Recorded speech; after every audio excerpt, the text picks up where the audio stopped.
void consumes everything, leaving only emptiness in its wake. Hey guys, welcome back. Today I'll show you how to play Kai'Sa. So Kai'Sa is a champion who has traits from the assassin class with insane burst potential and mobility, and then she also has consistent damage from the ADC class. And it is a versatile champion that can build both AD and AP. And if you're looking for a champion with high playmaking potential, then Kai'Sa is probably the one for you. So the passive guys, whenever you auto attack an enemy champion or hit them with W, then you place plasma stacks. Your allies with immobilizing CC can also place a plasma stack. Once you reach 4 plasma stacks, then you can detonate it with an auto attack or W to deal huge amount of burst damage. And this passive is pretty much the reason why you use Hail of Blades, the keystone, because you want to proc this as fast as possible onto the enemy champion, because if you manage to do so, then most of the time you're going to end up winning the fight. The Q guys is the missiles that will spread evenly onto the enemy champions or minions, and if you manage to hit a single target with it, then it's going to deal insane amount of damage. Kai'Sa has the second passive, so you can upgrade your basic abilities once you get enough stacks. If you get 100 AD, then you can upgrade your Q. The upgraded Q will make it so you get more missiles. And your E guys, you're going to get some bonus attack speed, but that's a short delay to that active. But once you upgrade it, then it becomes a lot faster.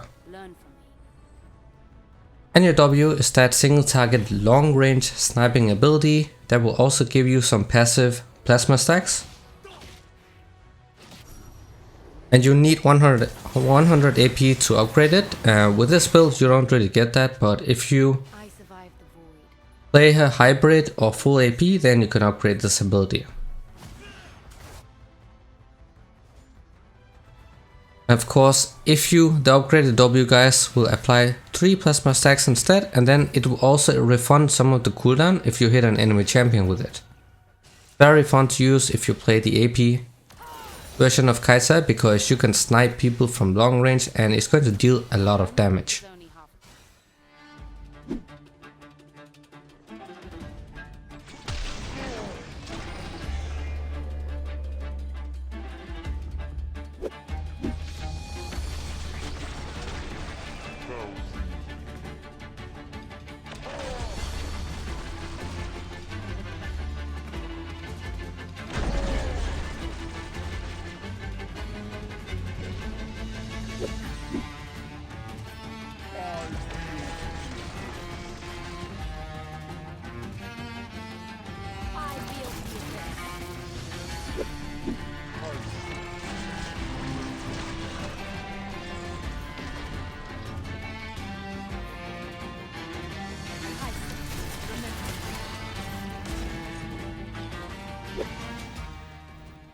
In the laning phase as Kai'Sa, of course it's best if you can lane with someone who can engage for you, so if you get a Nautilus, Alistar or a Leona, because they can proc your passive, or rather they can give you a stack of your passive, so it's easier for you to proc it.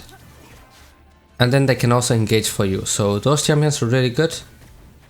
Otherwise enchanters are also fine. Lulu is also really good because it makes you scale even better towards the late game. In laning phase you try to go for these short trades where you can get that passive proc off, and then once you get that passive then you can back off, unless you can go all in and kill the enemy champion. If you go for super short trades, then you just auto attack the enemy champion, press Q and then you back off. It's like a basic hook combo. You can see whenever we get to proc that passive guys, it's going to deal a ridiculous amount of damage.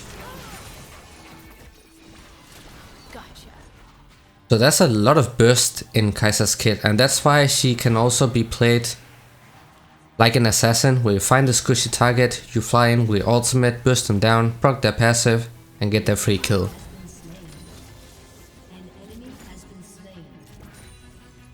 Thing is guys, your Q will deal bonus damage to low HP minions. So you can auto attack the minions, place them at low HP, and then just press Q. So that gives you some decent wave clear. It's going to become a lot better once your Q is upgraded.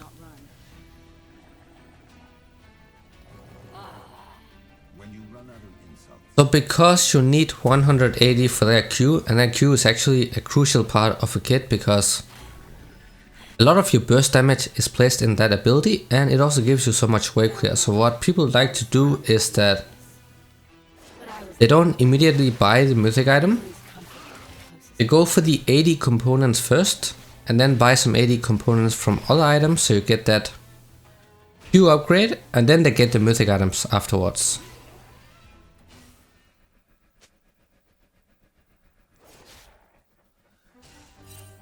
Trees. How I missed them.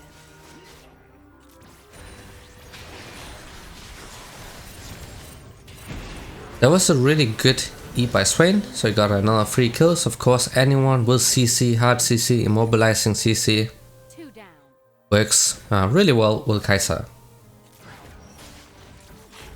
Especially someone like Swain, because his E and his passive allows him to drag the opponent a short distance towards him, so it's much easier for you to hit that W.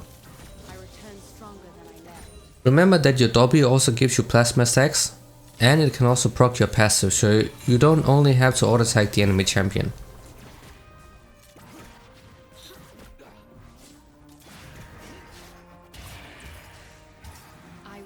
Because you can play her really aggressive, you can also play it passive. It depends on the matchups and who you have as a support.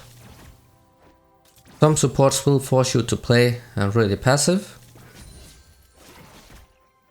because the entire early game of an ADC is decided by the support, so you have to adjust to their playstyle.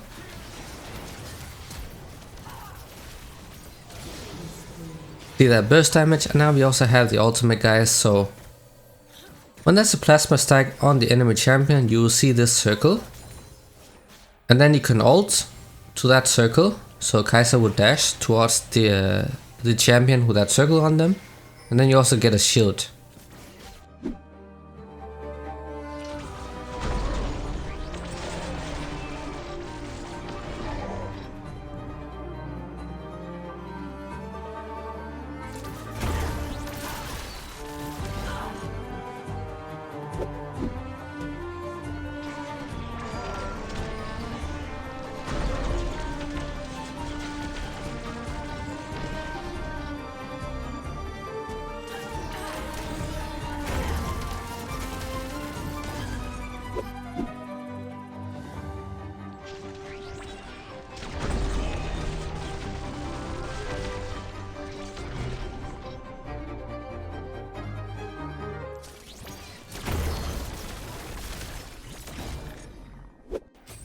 And this is basically what allows her to have these assassin traits.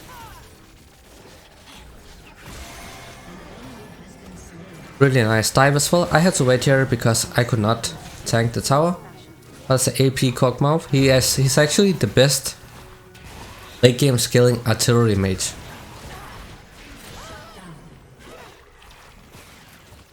I think I was dead here anyway, so I just went for it. Maybe we could get a kill, maybe we couldn't, but yeah, you had to use that ultimate as a repositioning tool. You can use it to dodge abilities or to chase down targets who are escaping. It has pretty big range as well, and this is also why having a support with immobilizing CC is so good, because they can also make that circle appear for you. So we got the 80 components from the Kraken Slayer, so now we're gonna build some of these long swords so we can get that Q upgrade as soon as possible. Once we have that, then our burst damage becomes absolutely insane.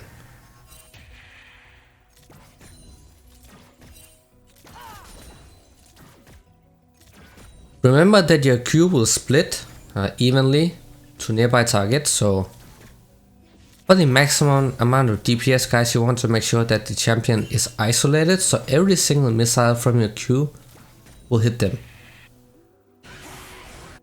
Because that is basically what allows Kai'Sa to have so much burst damage. That and her passive combined.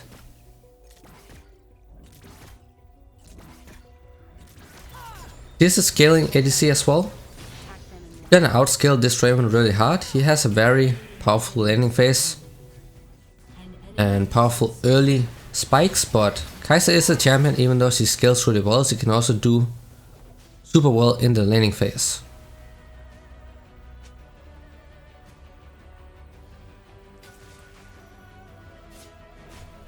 And it is that type of 1 versus 9 champion similar to Vayne, in that if you get a lead, then you can really carry the games yourself. She's very hard to shut down.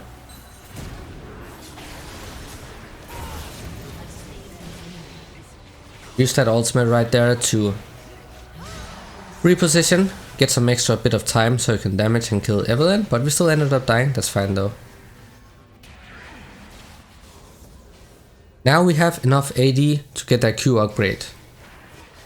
So now once we upgrade it, then we will get even more missiles. So we get insane amount of burst damage. In the void, I had no one. I was a doomed out. People are everywhere.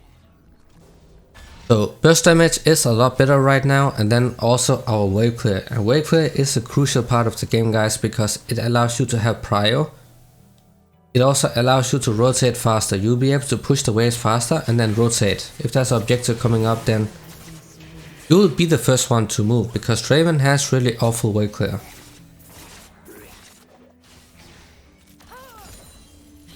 See, we just instantly clear that wave out. Always remember that your Q deals bonus damage to super low HP minions, so try to put them at low HP levels with your auto attacks and then press Q at the end. I just had to wait here because I think Evelynn will try to get me if I stay, so I just waited a little bit and then he probably went back to farm her jungle caps.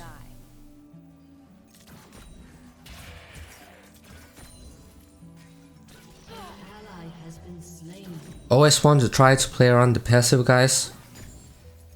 Manage to get that passive off in a fight, then you're most likely going to win the trade, and maybe even get a kill on top of that. Vayne is way too overextended, so I will not be able to help him here, because otherwise I will be within range of Nautilus, and I don't have any summons on my ultimate up, so just have to let him die there.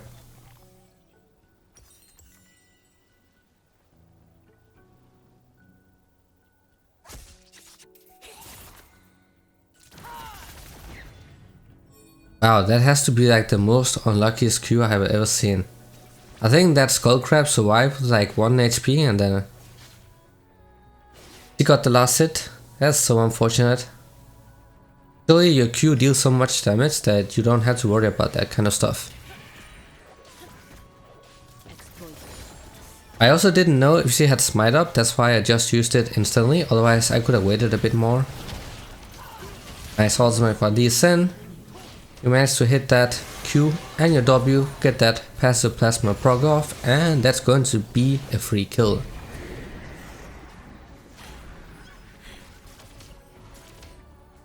When you get your first mythic item, guys, you can go for Kraken Slayer. You can also go for Gale Force. Any of the mythic items works, guys, but usually you want to go for the Kraken Slayer because it gives you so much damage and you also get so much attack speed. And that attack speed is really important because of your E. Because you need 100% attack speed, right? So every point of attack speed really helps towards getting that E upgrade, because once you have it, then you also get that invisibility once you use it, so you become even better at kiting people.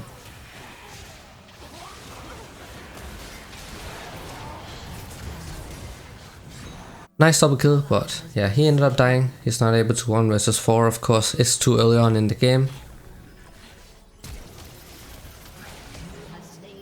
Look at that damage. That's absolutely insane. You can use that ultimate to get that shield off and pick up another free kill.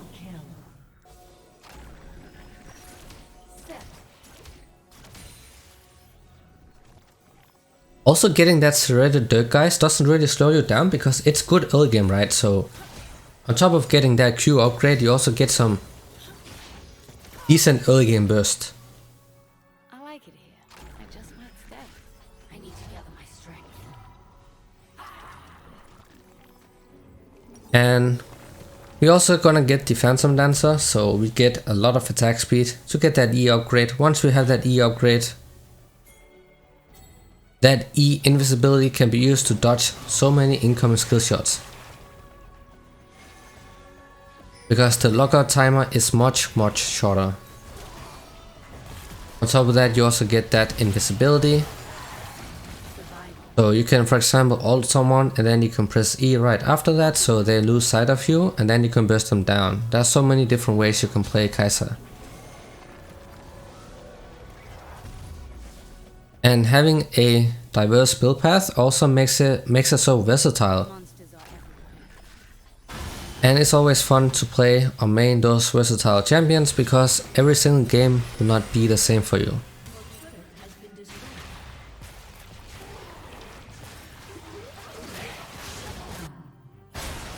AP Kog'Maw. If it gets to late game, then of course it's going to be a problem for us. I'm gonna miss the bot lane wave here because people are fighting, so I have to move. That's a massive wave in the bot lane. And I had to sacrifice all of that trying to help them, but we couldn't really do anything here, so we had to chill out for a bit.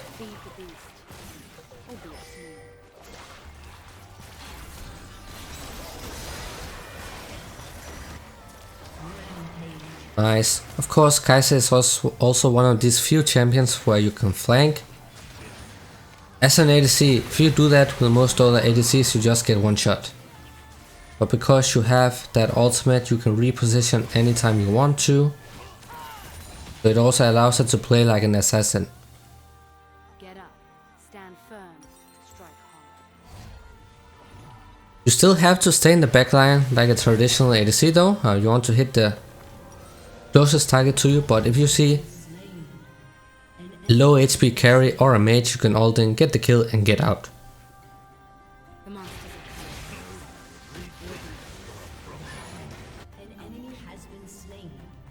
Team is doing pretty well this game. We are 17, or we have 20 kills to their 17, so it's close to being even, but we still have the lead and I'm insanely fed.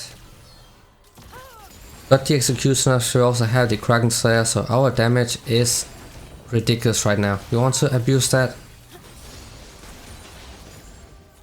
We need a little bit more attack speed and then we have that E evolution. You'll not be getting the W evolution this game, but of course if you build items like the Nash's Tooth and the Sonya's Hourglass, then you can also get that one if you want to. And the ability to build Sonya's Hourglass as an ADC makes it really good against these assassins. You play against something like a Zed, Talon or a Kiana, then that Sonya's Hourglass is going to help you out a lot. Of course you can also opt into these AP items if you want to. Or you can also build full AP or even hybrid. Stay alert, stay aggressive. But you don't want to build it only as burst though. You make sure you get some attack speed that has some damage on your auto attacks as well, because otherwise you will only be relying on your W.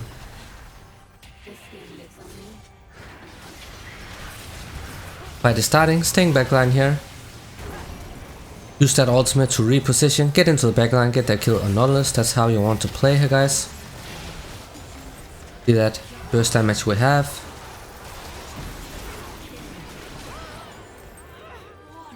Got a quadra kill, so that turned out to be pretty well for us, because it looked like a lost fight, but now we can upgrade the E as well.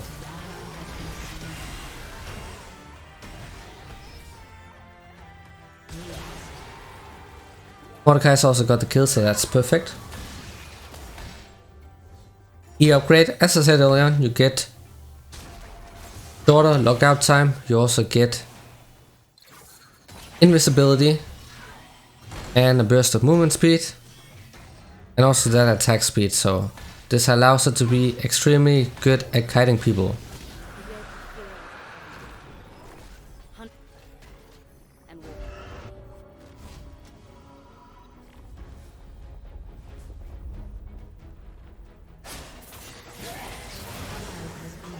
Evelynn is like one of these OP solo queue champions because you get that perma stealth, and of course she can get past normal wards, so that will always make a champion OP in solo queue, having the ability to do that, because solo queue is always chaotic,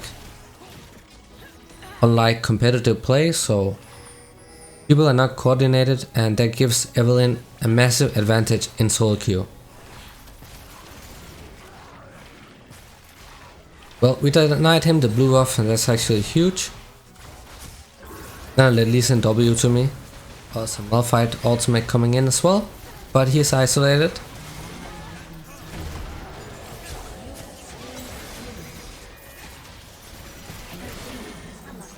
Nice, that was a really good fight as well. I always try to stay in the backline unless I find a free opportunity, like that Nautilus early on in the fight before this one. He was almost isolated, so I ulted into the backline and I made sure that I had an escape path in case it went wrong. So even though most of the time you want to stay in the backline, you can still go for these assassinations if there is an opportunity to do so. This skin lives on me and hunts me.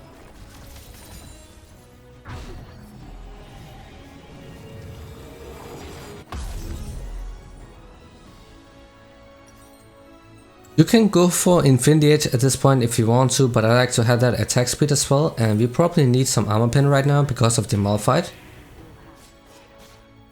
And the Nautilus as well, so we can shred them faster.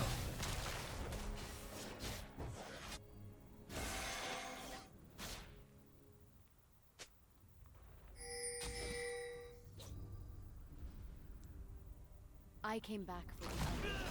This Malphite has a lot of MR right now, so that's a big bonus for us.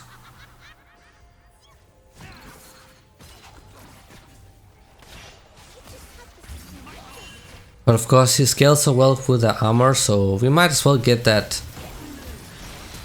armor pin right now. There we go. Use that ultimate to pick up that free kill, so it's very hard to escape Kai'Sa if she has vision of you.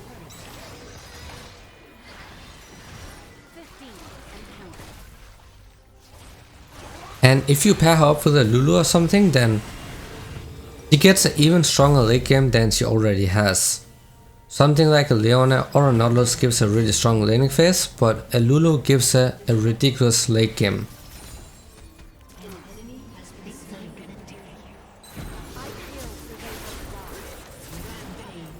And that passive just took a bit over half HP. So as you can see, it does deal so much damage that you never want to ignore it. You always want to try to proc this passive in the fight. You do that, then you're going to shred the opponent. And it also deals damage based on the missing health. And that's pretty much a trait that assassins have. This world is changing. To be able to assassinate someone. And they gave it to Kai'Sa, so she's also able to assassinate people. But it is still risky though, because she's still squishy. I had to be really careful with these assassinations.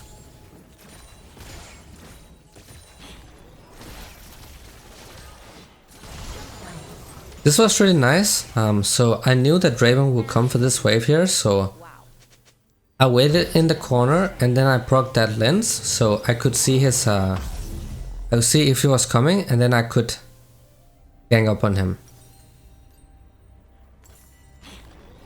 I actually have this red lens here because I have Evelynn, so normal wards will not help against her anyway. And with that lens, if she's trying to assassinate me, then I can see where she's at, and then I can try to react accordingly.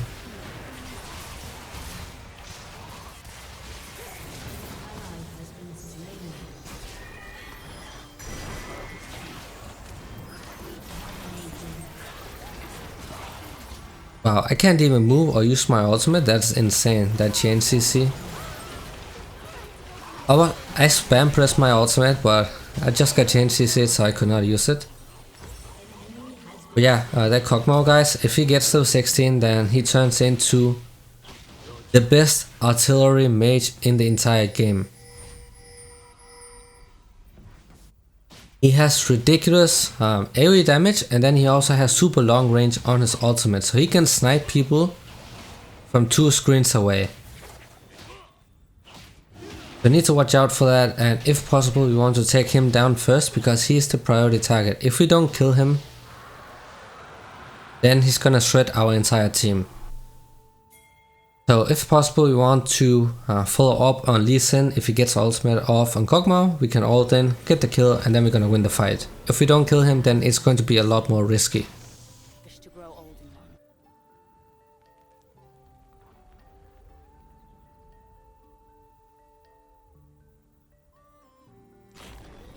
Get the rip off here, of course. You always want to give that to your AD carry in the later stages, so they can kite people and also make sure that people don't escape.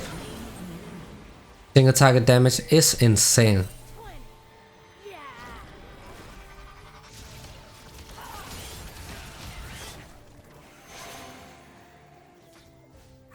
The jungler is down. You just have to look for an opportunity right here, maybe get a kill or something. If you can try to snipe people from afar with that W, guys, then you can often ult in and get the kill. We got that assassination on Kog'Maw, so that's perfect.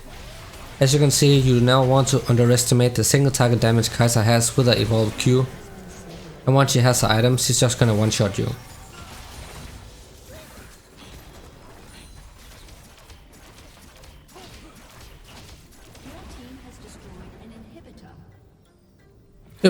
We can't really end here because we don't have minions with us, so we just had to back off. Also remember that if you don't know already, you play against the Evelynn, she places that W on you. Once that W is fully formed, then you can see that arrow, and that arrow is gonna show in which direction she's coming from. That's really important to know because then you can move accordingly. Try to escape her, make sure that she doesn't get that W proc off. That's a really useful thing to know when you play against the Yeagerlol. Nice ultimate by... Nice, there we go. Got that kill on Draven. Okay, I could not do anything against that. If I had the ultimate up, then maybe, but... Mordekaiser is still pushing bottom side though, so maybe he can get the tower. If he does, then that's going to be huge for us.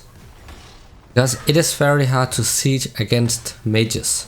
Especially something like a Kog'Maw, who could just one-shot the wave with a C.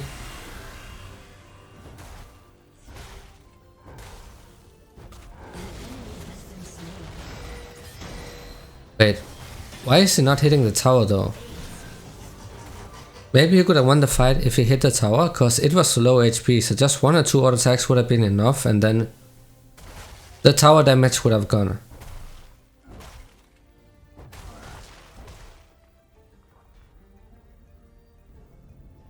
So if we get another ace here, then we can end the fight, or the game as well, because mid lane is completely down for them, bot lane is almost down as well, that tower is just 1 auto attack away. So because mid lane is down, then we don't want to go mid anymore unless there's a fight happening. Now we need to go to the other lanes, or we need to go for the Baron.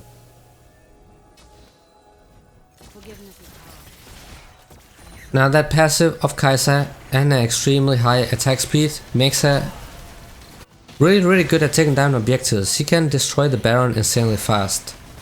So you can often sneak those Barons if they don't have vision. That is the late game Kog'Maw. Almost lost all of my HP to his ultimates. He's down now, so that wave clear is gone. So now we can try to look to end the game here. I just need to make it in time.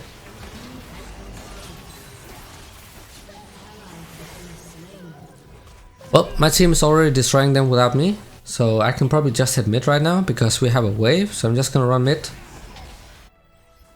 I'm not gonna chase these guys. We can just hit straight mid lane, buff up the minions, and then we can go for the end.